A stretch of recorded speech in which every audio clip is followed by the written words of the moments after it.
Halo Sobat Investor, Assalamualaikum, selamat datang kembali di channel Invest Saham. Oke guys, jadi pada video kali ini kita akan melanjutkan sesi bincang saham pada part 2 yang akan membahas 6 saham incaran pada tahun 2024 dan kapan saya akan entry. Oke guys, sebelum lanjut, disclaimer on ya, video ini bukan ajakan jual beli saham karena keputusan investasi tetap jadi tanggung jawab pribadi masing-masing sebagai investor di pasar modal Indonesia.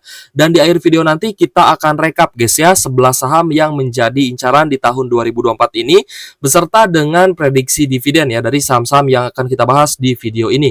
Jadi silahkan simak videonya sampai akhir. Nah, yang pertama kita akan bahas MPMX, yaitu PT Mitra Pinastika Mustika Tbk guys ya. Ini adalah perusahaan di sektor perdagangan retail dan masuk ke dalam indeks syariah. Nah, saham MPMX akan menggelar RUPS tahunan itu di tanggal 29 Mei 2024. Jadi beberapa hari lagi guys ya, MPMX ini akan menggelar RUPS dan kemungkinan akan membahas dividen final 2024 gitu ya. Yang menarik dari MPMX adalah saham ini rutin bagi dividen yang cukup besar dengan DPR 90%-an. Jadi dapat kita kategorikan bahwa ketika laba MPMX ini naik, maka dia akan bagi dividen yang jauh lebih besar lagi karena dividen payout ratio-nya juga tinggi gitu guys ya. Dan harga dari MPMX ini di harga Rp1.060 per lembar saham di 1 bulan terakhir ya, teman-teman bisa lihat ini sudah rebound dari harga terendahnya di 980-an naik ke 1060 sehingga kenaikannya di angka 6% lebih. Nah, hal ini terjadi karena MPMX ini diapresiasi oleh investor dikarenakan labanya yang mengalami peningkatan secara year on year-nya ya, dari kuartal 1 2023 ya labanya 131 miliar naik secara year on year menjadi 164 miliar pada kuartal 1 2024. Secara valuasi juga MPMX ini masih sangat menarik ya dan cukup murah dengan PE ratio di angka 7,19 kali dengan PBV 0,75 kali. Tentu saja valuasi semurah ini menjadi incaran banyak dividen investor. Nah, dari sisi rasio keuangan, cashnya 2,1 triliun dengan total aset 9,3 triliun, liabilitas jauh lebih rendah ya dibandingkan ekuitasnya, jadi DER-nya ini masih cukup aman ya di angka 48%-an saja. Dengan liabilitas 3 triliun dan ekuitasnya 2 kali lipat yaitu 6,2 triliun rupiah. Sedangkan dari sisi profitabilitas memang cukup kecil guys ya dengan gross profit margin di angka 8,9%, NPM-nya di angka 4,24%. Tapi dari dividennya, dividen payout ratio di tahun 2023 lalu mencapai 91,5% gitu ya. Dan untuk dividen yield-nya juga cukup tinggi di angka 12,47% guys. Itu XD terakhirnya di 6 Juni 2023. Jadi kemungkinan MPMX ini akan kumdet juga di awal Juni gitu guys ya. Jadi kumdet XD-nya nanti kemungkinan ya di awal Juni setelah RUPS. Nah, nanti kita akan prediksikan ke teman-teman guys ya berapa sih kira-kira besaran dividen dari MPMX di tahun 2024 ini. Dari return on asset 5,9% dengan return on equity 8,9%. MPMX ini bukan saham yang sempurna ya guys ya, tapi selalu ya bisa membagikan DPR yang tinggi. Jadi tidak pelit bagi dividen, berapapun laba yang didapat oleh MPMX, DPR-nya selalu tinggi. Nah, hal ini juga yang menjadikan MPMX sebenarnya menarik ya untuk dividen investing. Namun catatannya gitu ya, karena memang harganya sudah naik ya dari area bottomnya di 980, MPMX ini sebenarnya diskonnya sudah cukup berkurang. Jadi sudah dekat dengan price in-nya di PE 7,48 kali, sedangkan per saat ini di angka 7,19 kali. Min PE ratio-nya di angka 7,48. Jadi sebenarnya sudah mulai mendekati nih area harganya ya, mendekati rata-rata PE ratio saham MPMX di 1 tahun terakhir. Seperti itu guys ya. Nah, tapi kalau misalkan kita melihat upside-nya, sebenarnya MPMX ini masih memiliki upside yang cukup menarik ya. Dimana kalau misalkan kita cek di 3 tahun terakhir, MPMX ini sebenarnya sempat menyentuh di atas level 1.300 gitu ya, bahkan mendekati area di 1.400-an ya jika memang kinerjanya kembali membaik pada kuartal selanjutnya di tahun 2024 ini. Jadi ya pertumbuhan laba yang dihasilkan oleh MPMX kita harapkan terus berlanjut di kuartal selanjutnya, di kuartal 2, kuartal 3, bahkan kuartal 4 2024. Sehingga teman-teman yang ambil dividen saat ini ya guys ya di saham yang labanya sedang naik dan terapresiasi, ketika nanti ex-date dividen itu dia reboundnya tidak akan lama gitu guys ya. Dia reboundnya itu nggak bakal lama lah, nggak bakal nunggu lama, dia nggak bakal lama sideways di bawah gitu ya. Kemungkinan ini bisa naik lagi, bisa cepat rebound lah ya seperti itu. Tapi memang harganya untuk saat ini sudah dekat ya dengan harga wajarnya di sekitar 1070-an ya. Kalau menurut saya pribadi di area resisten 1070 ini menjadi price in ya sebenarnya untuk MPMX. Area terdiskon MPMX itu sebenarnya di bawah 1000 atau di level 1000-an. Beberapa kali MPMX ini sempat turun guys ya di bawah 1000 tapi tidak turun di bawah 950-an gitu ya. Jadi tidak turun dalam ya, dia hanya sideways saja ya di beberapa bulan terakhir ini. Dan ya teman-teman juga bisa lihat ya area supportnya di sekitar 990, 980, lalu dia naik lagi ke area 1000. Nah, price seperti ini ya guys ya, price action seperti ini bisa dimanfaatkan juga sebenarnya untuk teman-teman yang swing trading gitu ya, dengan tiap cari capital gain itu sekitar ya 5-6% lah, ini pasti dapat gitu guys ya. Nah, jadi untuk MPMX ya meskipun sudah price in tapi memang sebentar lagi akan menggelar RUPS dan kita akan tunggu ya pembagian dividen dari MPMX ini. Salah satu menteri ya atau pejabat negara yang diketahui masih pegang MPMX adalah Bapak Sandiaga Uno gitu guys. Dan semoga saja MPMX ini bisa bagi dividen rutin lagi di tahun 2024 ini dengan DPR yang tetap tinggi. Kita ke saham selanjutnya, ada Astra International. Nah, kenapa kita bahas lagi saham Astra International ya? Padahal teman-teman juga sudah tahu gitu guys ya, bahwa saya itu dan teman-teman investor lain ya akan dapat dividen Astra International di tanggal 30 Mei 2024. Jadi saya memutuskan masuk di Astra International dan dapat dividennya gitu ya, untuk dapat dividennya. Kenapa saya menilai bahwa Astra International ini sudah layak untuk dikoleksi? Karena memang secara valuasi sudah sangat murah dan ini memang sedang terdiskon gitu guys ya. Dan memang ramalan JP Morgan juga terbukti di Astra International itu juga dibantu dengan ex-date dividen gitu ya. Jadi menyentuh 4.500 ya. JP Morgan kan dia targetnya ke 4.650. Tapi memang ketika sideways di area 5.000 ini tidak turun gitu guys ya ke 4.600-an. Dia hanya turun sampai di 4.900 gitu ya, dan langsung rebound lagi. Bahkan sempat ya ke 5.400-an.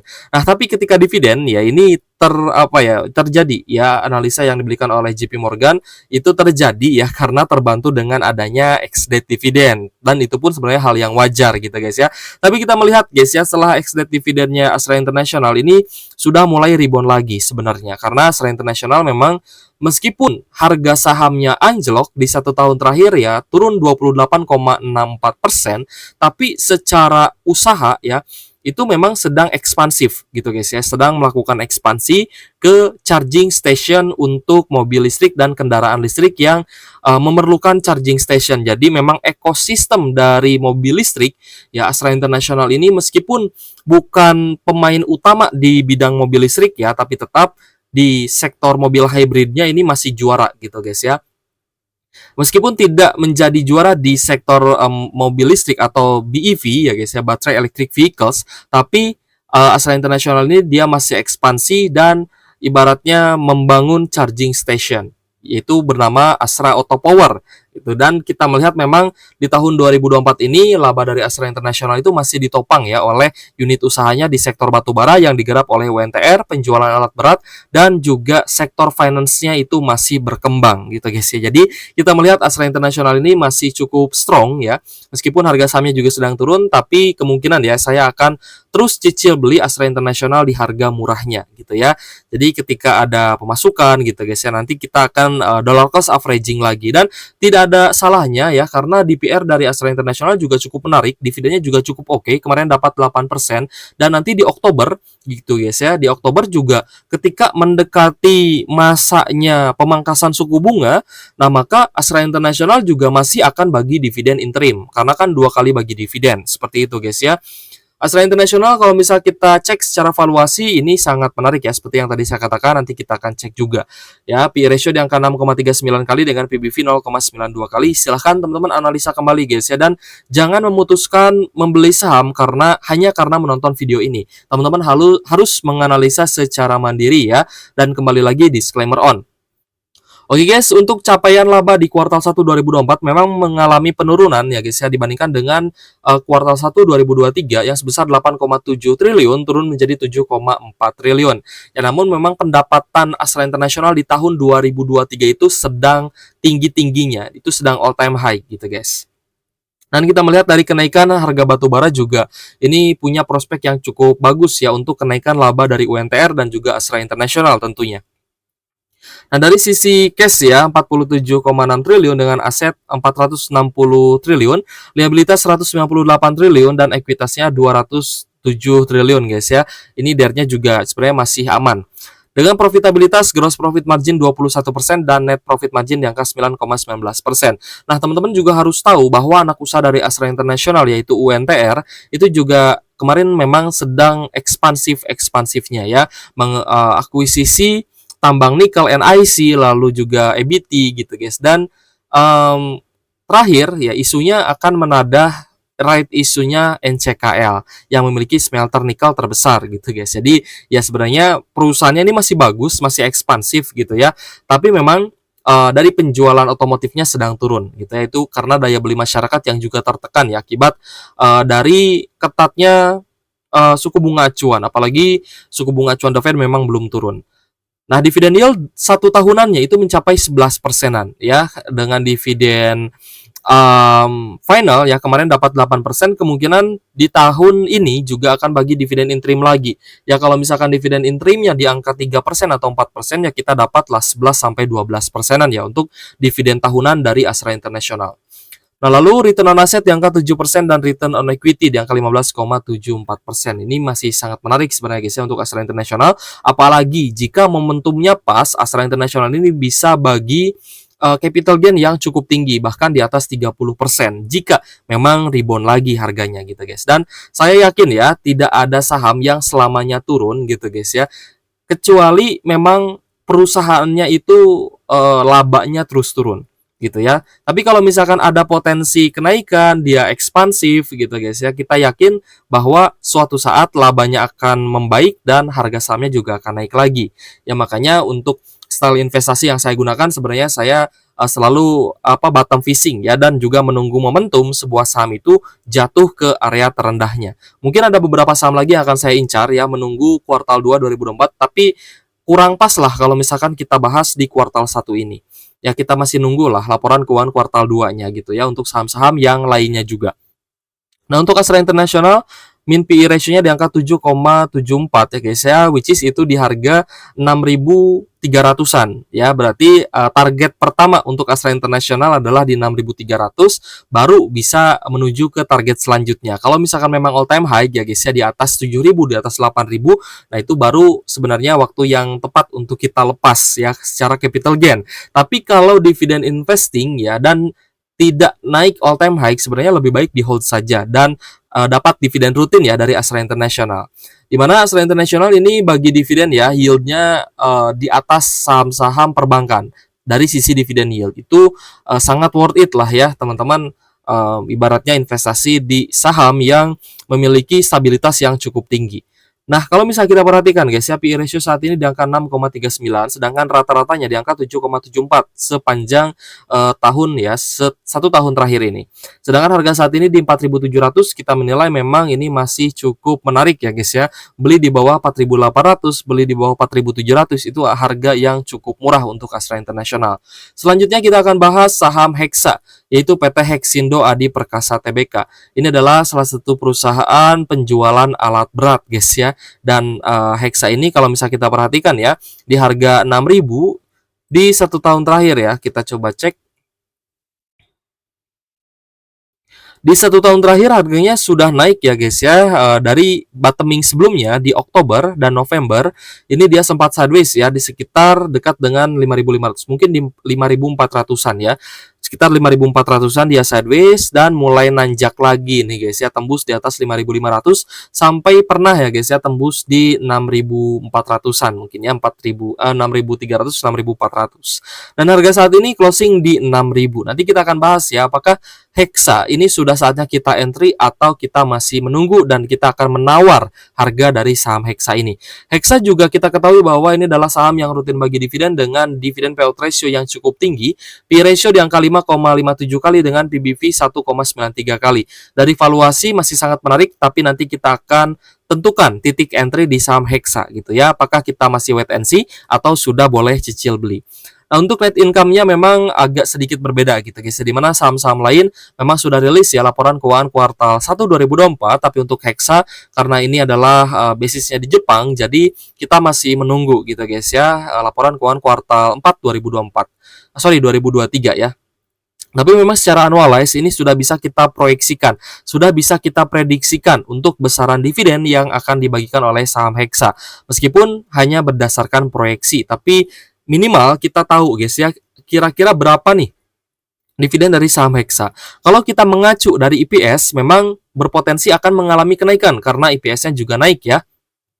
Dari 958 untuk EPS di tahun 2022 berpotensi naik menjadi 1077 guys ya untuk EPS di tahun 2023 yang akan dibagikan di dividen tahun 2024. Nah, kalau misalkan kita cek dari rasio keuangan, debt to equity ratio dari Hexa ini sebenarnya cukup tinggi ya, di angka 147%-an. Tapi saya rasa memang ini masih cukup aman lah ya untuk Hexa sendiri. Profitabilitas untuk gross profit margin di angka 22% dengan net profit margin di angka 8,12% dengan dividen yield 12,80% di 2023 lalu. Jadi dividen yield dari Hexa juga ini sangat menarik ya, di mana DPR-nya juga cukup tinggi. Sedangkan return on asset ya di angka 14,74% dan return on equity-nya juga tinggi 36%-an gitu guys. Untuk Hexa kita akan coba cek ya kira-kira kapan nih kita bisa beli saham Hexa. Nah, kalau misal teman-teman perhatikan Hexa ini sempat menyentuh di area 5.200 ya, 5.200 5.300 lalu mulai naik lagi rebound dari area ex-date dividennya ya, setelah dia unlock di ex-date dividend sempat lanjut turun dan mulai rebound lalu dia sideways lalu berhasil naik lagi bahkan ke 6.350-an dan untuk saat ini sudah mulai melandai lagi closing di 6.000 untuk hari Rabu terakhir. Kalau misal kita perhatikan ya, per saat ini mendekati per rata-rata di 1 tahun terakhir yaitu di angka 5,59 kali. Dan itu pun ya di harga saat ini di harga 6.000 berarti memang sudah price in. Yang berarti kita harus masih menunggu. Ya guys ya, kita masih menunggu area diskon dari MPMX, kita menunggu harganya ini turun gitu ya. Sampai nanti dia terdiskon di bawah min P ratio rata-ratanya gitu ya. Nanti pernya turun dan kita bisa beli ya sekitar mungkin di bawah 6.000 kita akan coba nawar ya sekitar 5.600-an ya. Cukup ekstrim karena memang daya beli masyarakat di tahun 2024 ini cukup rendah gitu ya. Jadi semoga saja di saham Hexa juga akan ada diskon. Jadi kita masih wait and see sebenarnya untuk saham Hexa. Nah, kita akan bahas ya guys, dan kita akan proyeksikan dividen untuk saham MPMX dan juga saham Hexa yang tadi sudah kita bahas guys ya, karena untuk Astra International itu kan memang sudah bagi dividen. Jadi teman-teman yang mungkin tidak kebagian dividen di Astra International sebenarnya masih bisa menargetkan untuk ambil dividen di saham lain yang cocok untuk dividen investing. Oke guys, jadi kita akan kalkulasikan ya dan kita akan proyeksikan. Yang pertama adalah MPMX di mana EPS-nya di angka 118 dengan DPR 91% dan berpotensi bagi dividen Rp107 per lembar saham. Di harga saat ini 1060, maka dividen yield-nya itu kisaran 10%-an gitu guys ya. Dan ini masih sangat menarik sebenarnya ya untuk MPMX yang akan RUPS di 29 Mei 2024 nanti. Jadi sebentar lagi ya MPMX akan bagi dividen. Sementara untuk Hexa EPS-nya di angka 1073 ya. Kalau misal tadi kita lihat di 1077 ya kalau di sekuritas, tapi kalau di RTI bisnis ini di 1073. Kita ambil yang 1073 dengan DPR di angka 80%-an. Di tahun sebelumnya itu 79%, tapi di tahun 2022 DPR-nya 80%, maka potensi dividen finalnya adalah 858 per lembar saham ya, dengan dividen yield kisaran 14% di harga saat ini di harga 6 ribuan. Jadi kalau misalkan kita bisa ambil Hexa di sekitar 5.600 ya, 5.600, 5.500, kemungkinan dividen yield-nya juga akan naik ke sekitar 15%. Nah, kenapa di video ini saya hanya membahas 3 saham yang diincar? Sebenarnya kemarin ya, 3 saham dividen investing itu juga sedang saya incar guys, yaitu BSSR, Demas, dan juga PANS ya. Hanya saja beberapa saham ini mungkin akan saya cari momentumnya, seperti itu. Nah, untuk part satunya kita sudah bahas BBRI, Auto, XCL, BSDE, dan juga Antam ya, yang teman-teman bisa cek ya untuk bincang saham part 1 saya sudah bahas BRI, Auto, XL, BSDE, dan juga Antam. Untuk 3 saham dividen investing yang layak dikoleksi sebelum RUPS adalah BSSR, Demas, dan juga PANS. Ini harganya berpotensi akan naik guys ya menjelang RUPS tahunan, sama dengan yang terjadi di saham MPMX gitu ya. Tadi kita lihat MPMX menjelang RUPS itu harga sahamnya juga naik 6% lebih ya. Sedangkan untuk part 2 tadi kita sudah bahas MPMX, Astra International, dan juga Hexa. Jadi 6 saham pembahasannya ini sebenarnya 6 saham incaran itu sudah saya bahas sebagian guys ya. Di video sebelumnya itu BSSR, Demas, dan juga PANS sudah saya bahas. Teman-teman bisa lihat lagi video sebelumnya. Jadi ada sekitar 11 saham yang sebenarnya menjadi incaran gitu guys ya. Di 11 saham ini kemungkinan saya akan mencari momentumnya seperti itu. Oke guys, jika ada pertanyaan boleh tulis kolom komentar guys ya. Thank you for watching. See you on the next video. Wassalamualaikum warahmatullahi wabarakatuh.